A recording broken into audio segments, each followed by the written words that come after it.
warahmatullahi ta'ala wabarakatuh. Alhamdulillahi rabbil alamin. Wal aqibatu lil muttaqin. Assalatu wassalamu ala asyrafil anbiya'i wal mursalin wa ala alihi wa sahbihi ajma'in, amma ba'd. Inna Allah wa malaikatahu yusalluna 'alan nabi. Ya ayyuhalladzina amanu sallu 'alaihi wa sallimu taslima. Allahumma salli ala sayyidina Muhammadin wa ala ali sayyidina Muhammadin wa barik wa sallim 'alaihi. Alhamdulillah. தினம் ஒரு பெண் சஹாபி என்ற தலைப்பில் ஒவ்வொரு நாளும் ஒவ்வொரு சஹாபிய பெண்மணிகளுடைய வரலாற்றுகளை நாம் தெரிந்து கொண்டு வருகின்றோம். இன்னைக்கு நம்ம எந்த சஹாபியை பத்தி பார்க்க போறோம் அப்படின்னா, கன்சா பின்த் அம்ர் ரலியல்லாஹு அன்ஹா அவர்களை பற்றிய வரலாற்று செய்திகளை சுருக்கமாக இன்றைக்கு பார்ப்போம். இவங்க அன்றைய அரபியல் தீபகற்பத்தில் ஒரு மிகப்பெரிய ஒரு கவிஞராக இருந்தாங்க. மிகப்பெரிய ஒரு கவிஞராக இருந்தாங்க. அந்த கவிதையின் மூலமாக இவங்க அந்த மக்களுக்கு மத்தியில பிரபலம் அடைஞ்சவங்களாக இருக்கிறாங்க. இன்னைக்குமே அவங்களுடைய அந்த கவிதைகள் அரபு தேசத்துல ஒரு பெயர் பெற்றதாக இருக்கின்றது. இவங்க ரசூலுல்லாஹி ஸல்லல்லாஹு அலைஹி வஸல்லம் அவர்களுக்கு நுபுவத் கொடுக்கப்படுவதற்கு ஒரு 5 ஆண்டிற்கு முன்பாக பிறக்கின்றார்கள். இப்ப இவங்களுடைய வாழ்க்கை வரலாற்றுகளை படிக்கும் பொழுதுதான் இவங்க எப்படி வாழ்றாங்க அப்படின்னா, அறியாமை காலத்திலேயே வாழ்றாங்க. அந்த அறியாமை காலத்தில் இருந்து தெளிவடைந்து இந்த ஹிதாயத்து கிடைக்கப்பெற்று இந்த இஸ்லாத்திலேயும் ஒரு வாழ்க்கை வாழக்கூடிய பாக்கியத்தை அப்துல்லா கொடுத்திருந்தான். இவங்களுடைய வாழ்க்கை வரலாறு படிக்கும் பொழுதுதான் புரியுது, ஒரு அறியாமையிலிருந்து வெளியே வர்றவங்க அந்த மற்ற அந்த உண்மையின் பக்கம் வரும்பொழுது அதை எப்படி ஆராய்ந்து அவங்க அவங்களுக்கு எத்தனை ஒரு நல் உணர்வு கொண்டவங்களா இருப்பாங்க அப்படிங்கிறது இவங்களுடைய வாழ்க்கை வரலாற்றை படிக்கும் போது நமக்கு தெரிய வருது. என்னங்கிறத நம்ம அப்படி பின்னாடி கொஞ்சம் கொஞ்சமா பார்ப்போம். இவங்களுடைய தந்தை யாரு அப்படின்னா அம்ரு. இவங்க பனு சுலைம் கோத்திரத்தாருடைய தலைவராக இருக்கிறாங்க. இவங்களுக்கு இந்த கன்சா பின்த் அம்ர் ரலியல்லாஹு அன்ஹா அவங்களுக்கு 2 சகோதரர்கள் இருக்கிறாங்க.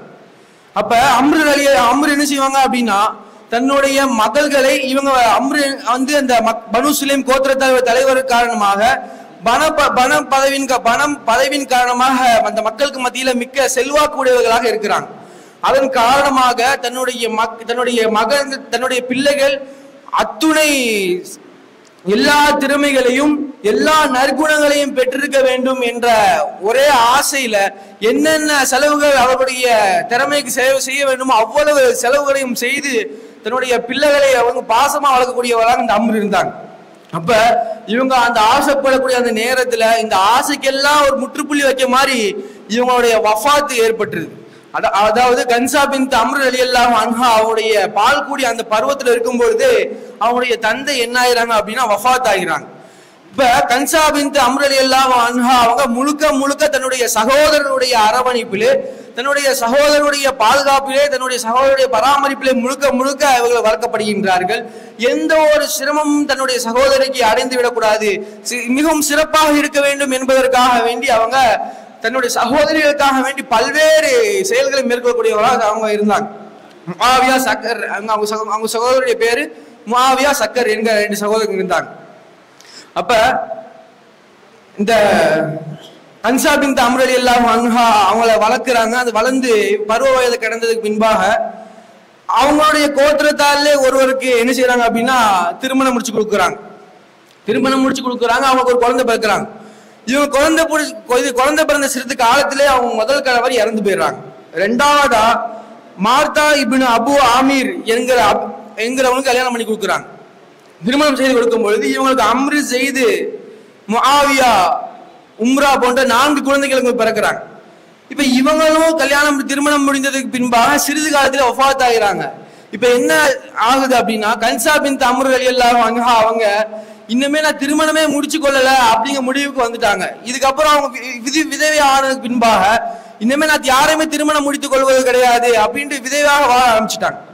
இப்ப இவங்க ஒரு கவிஞர் நாம சொல்லியிருந்தோம். இவங்களுடைய கவியை மிகவும் பிரபலமாக்கியதற்கு இவங்க தன்னுடைய கவியை அழகாக்கியதற்கு இவங்களுடைய சகோதரனுடைய இவங்க வெளிப்பட்டு கவிஞர் என்பது வெளிப்பட்டதுக்கு இவங்க சகோதரனுடைய மரணம் என்பது வந்து ஒரு காரணமாக இருந்துச்சு.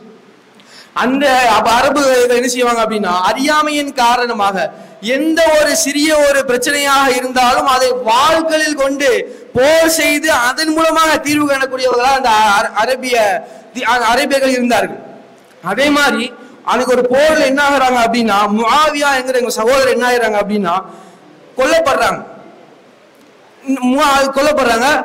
இன்னொரு சகோதரன், அதாவது இன்னொரு சகோதரர் என்ன செய்யறாங்க அப்படின்னா, அவங்களை கொன்றதுக்கு பழி வாங்குவதற்காக இவங்க ஒரு அந்த சண்டைக்கு செல்லும் பொழுது இவங்க அம்பு எறிஞ்சு கொல்லப்பட்டுறாங்க.